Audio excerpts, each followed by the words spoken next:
대한중앙대표 조기현 변호사입니다. 법원이 공수처, 정확하게는 공조본이죠. 윤석열 대통령에 대한 체포영장 청구를 받아들여서 윤석열 대통령 관저에 대한 수색영장과 체포영장을 발부했습니다. 공조본은 이제 윤석열 대통령을 체포하기 위해서 한남동 관저로 진입할 예정이라고 합니다. 체포영장 발부서회가 무엇인지 한번 살펴볼까요? 수사기관의 출석 요구에 응하지 않는 경우 수사기관이 피의자를 어쨌든 불러놓고 조사를 해야 하는데 피의자를 강제로 불러들이기 위해서 법원의 허락을 받는 거예요. 체포영장이 발부되면 피의자는 수사기관의 출석 요구에 불응할 수 없습니다. 말 그대로 수사관들이 검찰 수사관이 됐든 경찰 수사관이 됐든 공수처 수사관이 됐든 체포영장이랑 수갑 들고 오랏줄 들고 가거든요. 억지로라도 잡아와서 앉혀놓는 거예요. 그 뒤에 피의자한테 물어볼 거 물어보고 필요하다 싶으면 그 뒤에 이제 구속영장을 발부해서 구치소에 가둬놓고 수사를 계속할 수도 있고 체포영장 발부에 따라 체포해서 일정 부분 조사하고 어느 정도 소명이 됐으면 풀어줄 수도 있는 거예요. 그런데 수사기관이 피의자를 조사할 때 계속 불응하면 체포영장이 발부돼서 피의자는 끌려간다는 거죠. 제가 항상 의뢰인들한테 말씀드리는 거예요. 만약 경찰로부터 출석하라는 전화를 받으면 날짜 조정해서 변호사 대동해서 가야 된다. 그럼 의뢰인들이 가끔 물어봐요. 계속 안 가면 어떻게 됩니까? 계속 안 가면 이렇게 체포되는 거예요. 이미 윤석열 대통령은 공조본의 소환 요구에 계속 불응해서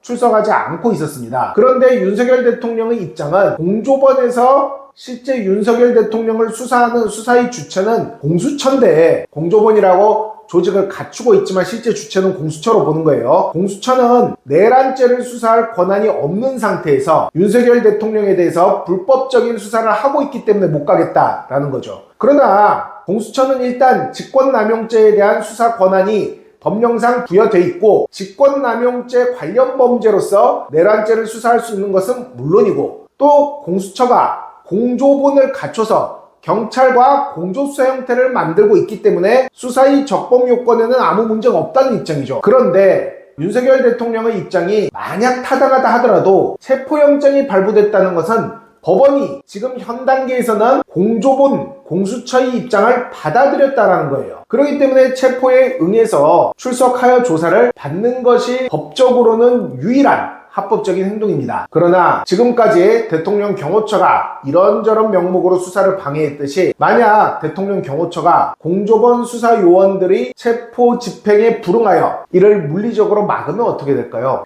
실제로 이런 체포영장 집행이 물리적으로 막힌 사례도 있습니다. 2004년에 한화갑 전 민주당 대표에 대해서 검찰이 구속영장을 발부했는데 당원들이 당사 진입을 막아서 검찰이 영장 집행에 실패하고 불구속으로 기소한 사례가 있습니다. 그 외에도 이인재 자유민주연합 의원에 대해서 체포영장이 발부됐으나 당원들에 의해 저지되어 영장 집행에 실패한 사례가 있습니다. 한나라당 정영근 의원 역시 4차례나 체포하려 했으나 역시 이도 실패하여 불구속 기소로 마무리된 적이 있습니다. 이러한 사례들을 보면 소위 말하는 힘있는 정치인들은 물리적으로 수사관을 막아버리고 불구속 기소당하는 경우도 있어요. 이런 전례에 비춰봤을 때 만약 경호처가 무기 들고 영장 집행하려는 수사관들을 막아선다면 체포영장 집행은 실패할 것으로 보입니다. 이런 사태가 너무 황당하지 않습니까? 거물급 정치인들, 지금 윤석열 대통령 이렇게 힘있는 사람들은 법원이 발부한 영장도 무시할 수 있다는 거예요. 이게 과연 대한민국이 적법한 절차에 의해